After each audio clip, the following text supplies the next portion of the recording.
ನಮಸ್ಕಾರ ಎಲ್ರಿಗೂ. ಬೆಳಗಿನ ಜಾವ 4:15ಗೆ ಎದ್ದು ಒಬ್ರದ್ದು ರೋಟ್ರಿ ಹೊಡಿಬೇಕಾಗಿತ್ತು. ಅದಕ್ಕೆ ಸೀದಾ ನಮ್ಮ PS ಹತ್ತಿಗೆ ಬಂದು ರೋಟ್ರಿನ ಎಣ್ಣೆನೇ ತಗ್ಲಾಕ್ ನಿಲ್ಸಿದ್ದೆ. ಸೀದಾ ಬಂದೆ.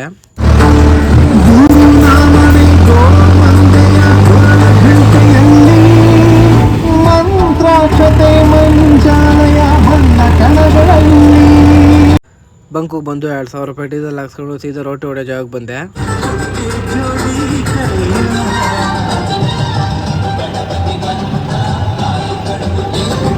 ರೋಟ್ರಿ ಹೊಡಿತಾ ಬೆಳಗ್ಗೆನೇ ಆಗೋಯ್ತು. ಇವ್ರೇಂಕಪ್ಪ 4 ಗಂಟೆಗೆ ಎದ್ದು ಬಾ ಅಂತಿದ್ದು, 6 ಗಂಟೆ ಅಷ್ಟಕ್ಕೆಲ್ಲ ಸಾಲ ಹೊಡೆಯಕ್ಕೆ ಬರ್ತಾರೆ ಇತ್ತಲ್ಲಿ ಅಂತ ಹೇಳಿದ್ರು. ಅದಕ್ಕೆ 4:15ಗೆ ಎದ್ದು ಬಂದೆ.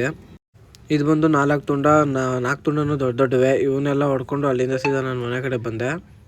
ಮನೆಗೆ ಬಂದು ನಮ್ಮೂರಾಗ ಒಬ್ರದ್ದು ರೋಟ್ರಿ ಹೊಡಿಬೇಕಾಯ್ತು. 10 ಕುಂಟೆ ಬೈಲು ಶುಂಠಿ ಉಣ್ಣಕ್ಕೆ ಅಂದ್ಬಿಟ್ಟು ಸೀದಾ ಅಲ್ಲಿಗೆ ಬಂದೆ. 10 ಕುಂಟೆ ಬೈಲು ಒಂಥರ ರೋಟ್ರಿ ಹೊಡ್ಕೊಂಡು ಅಲ್ಲಿಂದ ಮನೆ ಕಡೆ ಬಂದೆ.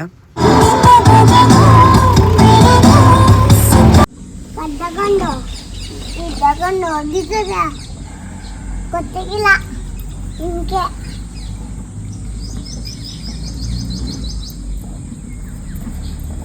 ಏನು ಮಾಡಲ್ಲ ಏನು ಮಾಡಲ್ಲ. ಅದು ಅದು ಆಯ್ತೈತಿ ಅದು ಅದು ಅಯ್ಯ ಮುಂದಕ್ಕೆ ಹೋಗ್ಬೇಡ.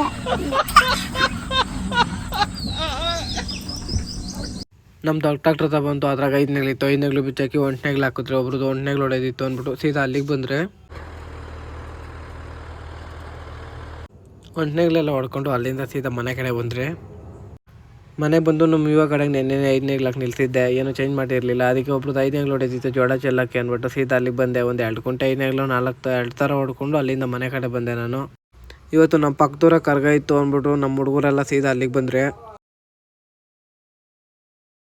ಜೀವನದಲ್ಲಿ ಬೇಕಾಗಿದ್ದನ್ನು ಪಡೆಯೋದಕ್ಕೆ ಕೆಲವೊಮ್ಮೆ ಕೈ ಮುಗಿದು ಬೇಡಬೇಕಾಗ್ತದೆ.